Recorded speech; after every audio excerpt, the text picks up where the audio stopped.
Chères étudiantes et étudiants, je vous souhaite la bienvenue dans ce cours de statistique que j'anime avec vous, moi, Mohamed Aït Babram, professeur de l'Université Qadaïyad.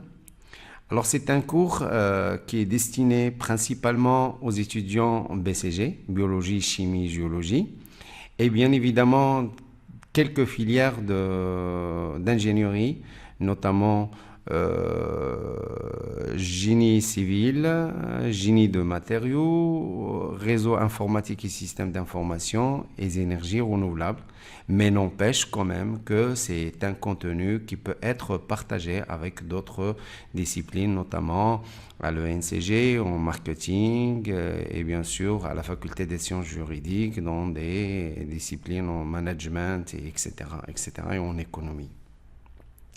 Alors, ce cours, il est principalement composé en deux volets. Alors, c'est un volet d'analyse univariée, en premier volet, et le deuxième volet, c'est un volet qui s'intéresse principalement à l'analyse bivariée. Alors, pour la présentation du module, comme vous le savez tous, et lors de ma première séance avec vous, je vous ai dit que normalement, ça va être réparti en deux grands volets. Ça veut dire le volet statistique univarié et les statistiques bivariées. Le cas où on a une seule variable et le cas où on a deux variables. D'accord? Alors, bien sûr, comme je vous ai expliqué, je vous ai précisé lors de, de mes, mes, mes mes interventions. L'objectif principal de mon module, c'est de générer des connaissances. D'accord? Ça, c'est notre objectif ultime sur lequel nous allons travailler. Je ne vais pas rentrer sur un certain nombre de détails, mais je suis obligé de vous faire un peu une présentation plus ou moins commune entre les étudiants BCG et bien sûr les étudiants de la filière des filières d'ingénieurs. Donc, mon, mon cours, ou plutôt ma présentation, il est principalement autour d'un système de connaissances qu'on va essayer sur lequel nous allons travailler. C'est le système d'une entreprise. De temps en temps, bien sûr, je vais essayer de bifurquer et changer pour donner des exemples spécialement pour les étudiants, bien sûr en BCG, biologie, chimie, géologie, etc. et notamment pour les étudiants de la filière, des différentes filières. Alors, comme vous pouvez le voir là, on est face à une complexité d'une entreprise qui a un certain nombre de flux, comme vous pouvez le voir là. C'est des modules, c'est tout ce qui est finance, ressources humaines, manufacturing, tout ce qui est production. Vous avez les supply chain, tout ce qui est gestion de production. Vous avez les project managers, la gestion de projet et bien sûr la gestion de la relation client. Bien sûr, c'est la composante sur laquelle je vais essayer principalement de générer assez d'exemples parce que c'est une composante qui est très importante pour l'entreprise et à travers laquelle on va essayer de monter un certain nombre d'exemples. Bien sûr aussi pour les filières d'ingénieurs et pour les ingénieurs. Bien sûr, c'est une composante aussi importante que ce soit pour les étudiants IRISI, génie de matériaux, etc. Parce que toute l'entreprise sur laquelle vous allez travailler, Inch'Allah, va être orienté client, bien sûr, pour satisfaire les clients. D'ailleurs, ce qu'on fait en ce moment-là, à travers cette sensibilisation, bien sûr, c'est... Alors, il y a des gens qui vont pas comprendre un peu ça, certainement, mais particulièrement, je pense que les gens qui se connaissent un peu en système d'information vont un peu connaître ça. Alors, la problématique, elle est trop simple. D'accord? On a à notre gauche là, c'est exactement les données qu'on peut avoir dans l'entreprise. Bien sûr, on a des bases de données, on a des fichiers texte, on a des images, on a les sites web et des multimédias, des sources multimédia.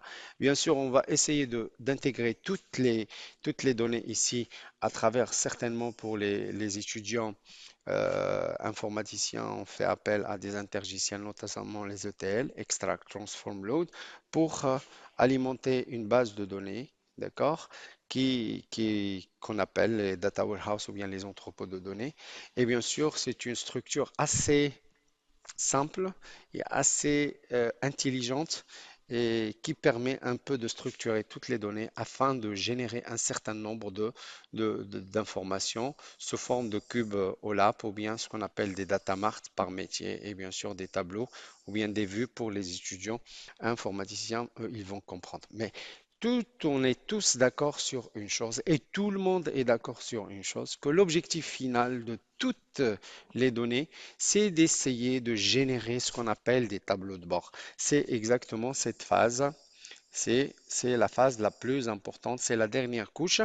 Et c'est à travers des analyses statistiques notamment, du data mining, des OLAP, etc., un certain nombre de tableaux de bord, des tableaux croisés, etc., un certain nombre de choses.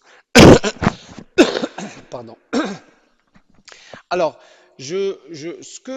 l'objectif de ce module-là, comme vous allez le voir, c'est exactement la fameuse pyramide de Maslow, pas de Maslow, mais d'Elliott, ou bien ce qu'on appelle parfois la pyramide de la sagesse. C'est une pyramide qui nous permet un peu de comprendre un peu à quel niveau on est. On a des données, des informations. Ensuite, avec des structures, on a des informations. Avec d'une filtration, et etc., on a des connaissances et après, bien sûr, à travers les connaissances, on va aboutir à la sagesse. Et notre objectif, c'est d'arriver à ce niveau-là à travers l'outil statistique. Bien sûr, comme je vous ai expliqué lors de mes premières séances de cours, les données, c'est vraiment le côté brut de la chose. Et ici, au niveau information, c'est l'effet de la structuration de données. D'accord?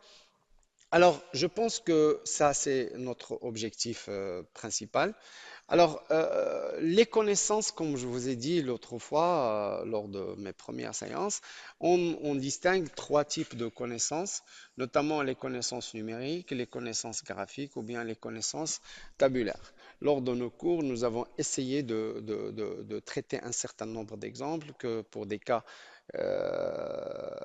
univariés et le cas des cas bivariés. D'accord?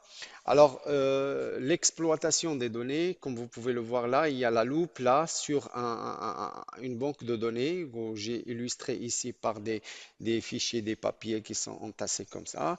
Et ça vous permet au moins de revenir sur l'exemple de copie d'examen dont je vous ai parlé lors de mon introduction de cours. C'est bon?